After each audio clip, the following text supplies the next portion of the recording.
올라 마드린 남쌤입니다. 오늘은 스페인어 기초문법 형용사에 대해서 공부해 보도록 하겠습니다.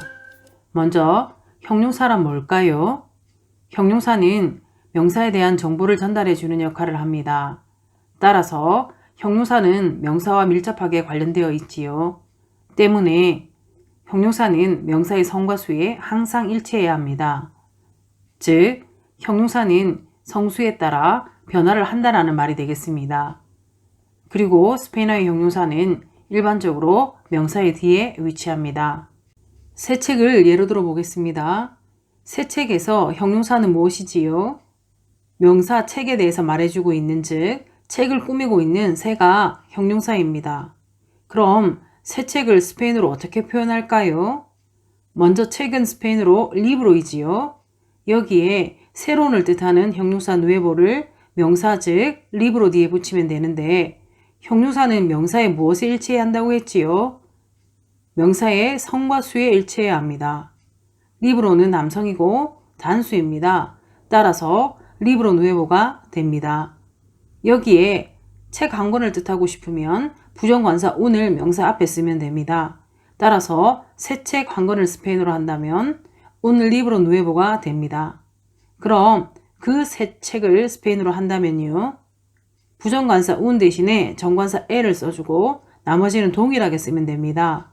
따라서 그 새 책은 el libro nuevo가 됩니다. 이젠 수에 일치시켜 볼까요? 새 책 몇 권을 스페인어로 하면요. unos libros nuevos. 그럼 그 새 책들을 스페인어로 하면요. los libros nuevos. 그럼 이제 여성 명사의 예를 들어볼까요? 스페인어로 집은 뭐였지요? 까사입니다. 까사는 여성이고 단수지요. 그럼 새 집 한 채는 스페인어로 어떻게 표현할까요? una casa nueva. 그럼 그 새 집은요? la casa nueva. 계속해서 수에 일치시켜 볼게요. 새 집 몇 채는요? unas casas nuevas. 그 새 집들은요? las casas nuevas. 어렵지 않지요? 자, 다시 한번 정리하겠습니다.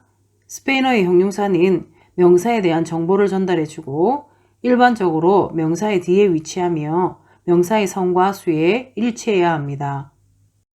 스페인어의 형용사는 크게 두 가지로 나눌 수 있습니다. 명사의 성질과 상태를 나타내는 품질 형용사와 명사를 제한시켜주는 한정 형용사입니다.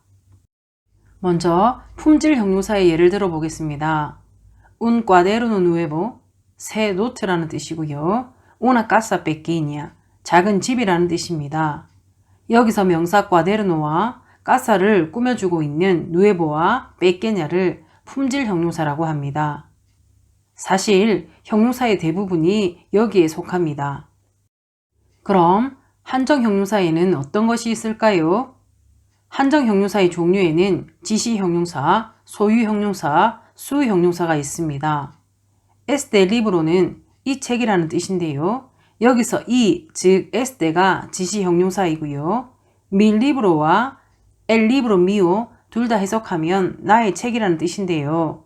여기서 mi와 mío가 소유 형용사입니다. 그리고 마지막으로 dos libros, 두 권의 책이라는 뜻인데요.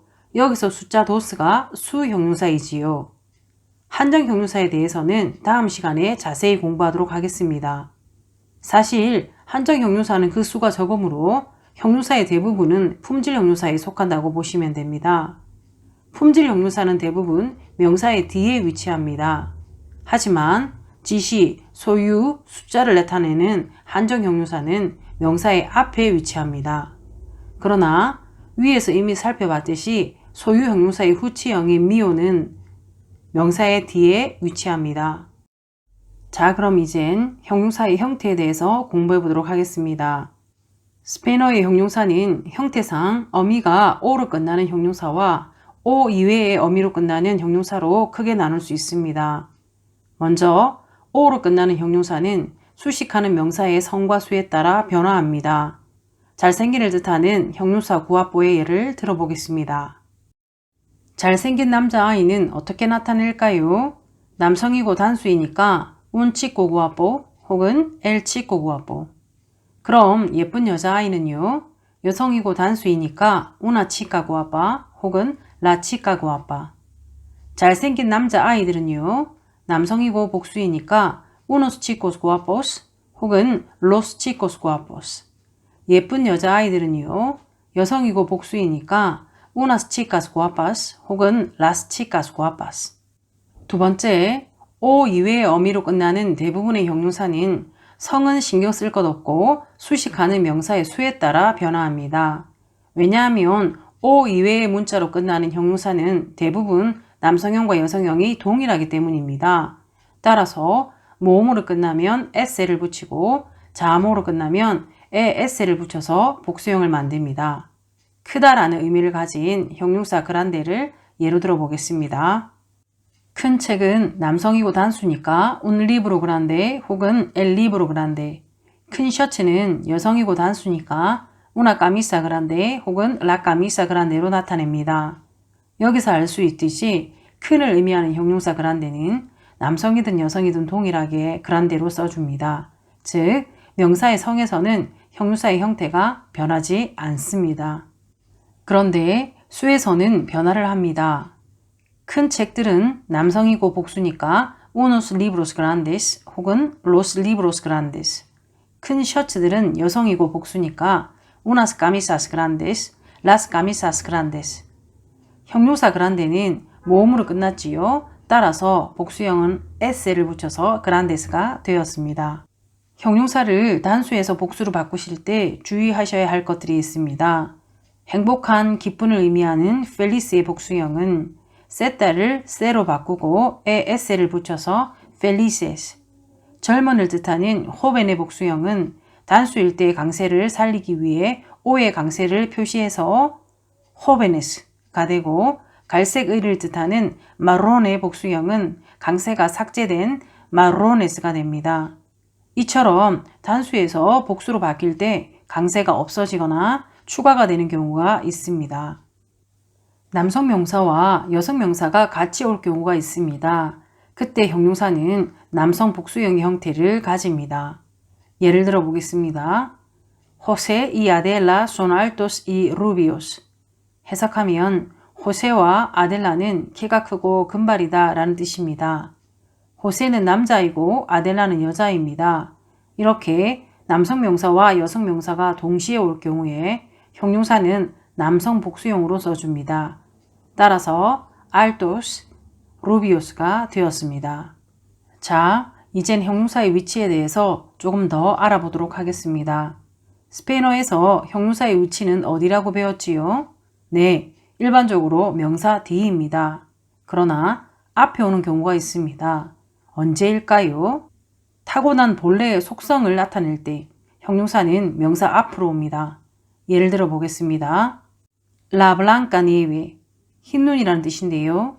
눈은 원래 하얗지요. 하얀 것은 눈의 속성입니다.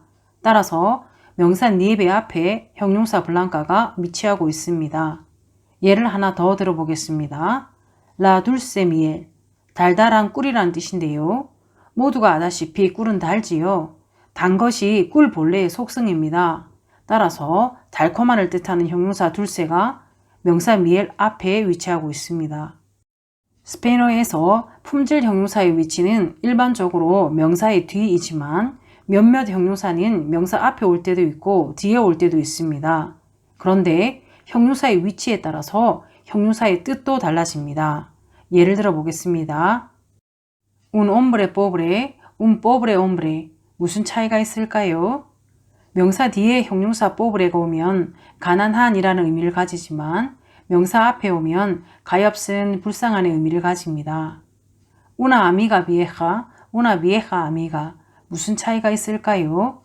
형용사 viejo가 명사 뒤에 오면 늙은의 의미를 가지지만 명사 앞에 오면 오래된 이라는 의미를 가집니다.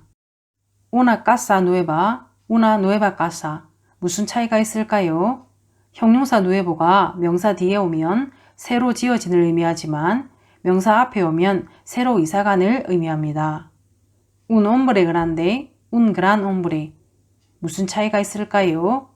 형용사 grande가 명사 뒤에 가면 덩치가 큰 혹은 나이가 많은을 뜻하지만 명사 앞에 오면 위대한을 의미합니다. 이와 같이 위치에 따라 뜻이 달라지는 형용사가 있습니다.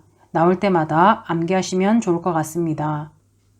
그리고 마지막으로 형용사는 ser 동사와 estar 동사 뒤에 위치합니다. 예를 들어 보겠습니다. José es amable.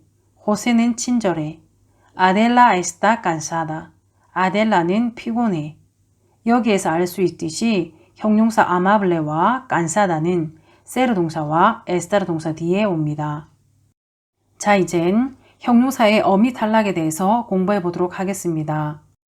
스페인어의 형용사 중 몇몇은 남성 단수 명사 앞에서 어미, 오, 또, 대가 탈락합니다. 그런데 대로 끝나는 형용사는 남성뿐만 아니라 여성 단수 명사 앞에서도 어미, 대가 탈락합니다.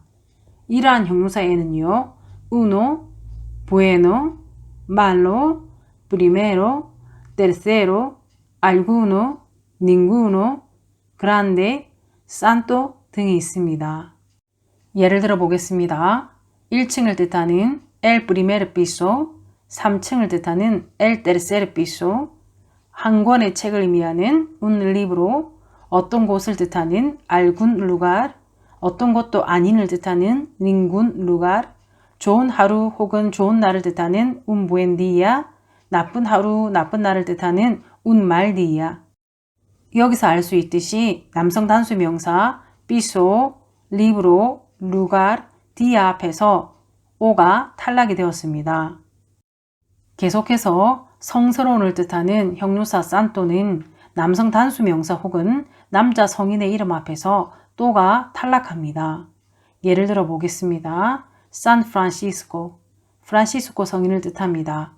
하지만 예외가 있습니다. Santo Domingo, 도밍고 성인, Santo Tomas, 토마스 성인에서처럼 또가 탈락하지 않는 경우도 있습니다.